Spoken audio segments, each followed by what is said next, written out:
శ్రీమతి నమః.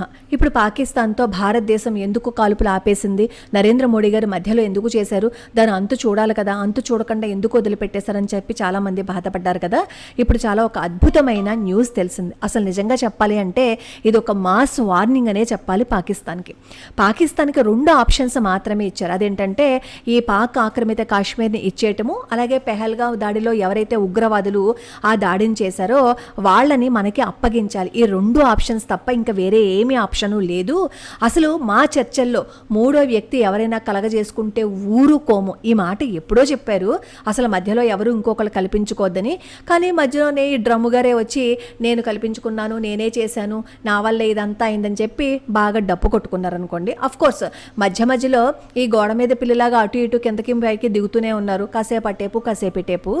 అయితే ఆదివారం నాడు నరేంద్ర మోడీ గారి నివాసంలో అత్యున్నత స్థాయి భద్రతా సమావేశం నిర్వహించారు. ఆ సమావేశానికి రక్షణ మంత్రి రాజ్నాథ్ సింగ్ గారు, అలాగే త్రివిధ దళాధిపతులు, chief of defence staff Anil Chauhan గారు, అలాగే జాతీయ భద్రతా సలహాదారు అజిత్ దోవల్ గారు హాజరయ్యారు.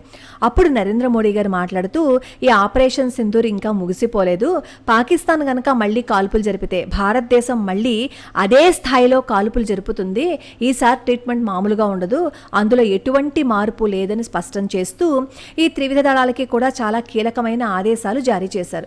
కశ్మీర్ విషయంలో భారత్ వైఖరి ఎప్పుడూ ఒకే విధంగా ఉంటుందని చెప్తూ, భవిష్యత్తులో ఉగ్రదాడులు జరగకుండా ఉండాలి అంటే పీఓకేను భారతదేశానికి అప్పగించటం తప్ప మరో మార్గం లేదు అని సంచలన వ్యాఖ్యలు చేశారు అని ఒక న్యూస్ బయటికి వచ్చింది. కాశ్మీర్ విషయంలో ఇంతకు మించి మాట్లాడేది ఏమీ లేదు అని అంటూ పీఓకే అంశంలో మధ్యవర్తులు మాట్లాడద్దు అని స్వీట్గా వార్నింగ్ కూడా ఇచ్చేశారట. పెహల్గాం ఉగ్రవాదులను అప్పగించే విషయంలో కూడా పాకిస్తాన్ మాట్లాడితే తాము కూడా మాట్లాడతాము అని చెప్పి అంటూ ఈ అంశం తప్ప వేరే అంశం చర్చించే ఉద్దేశమే తమకు లేదని కుండ బద్దలు కొట్టినట్లు చెప్పేశారు.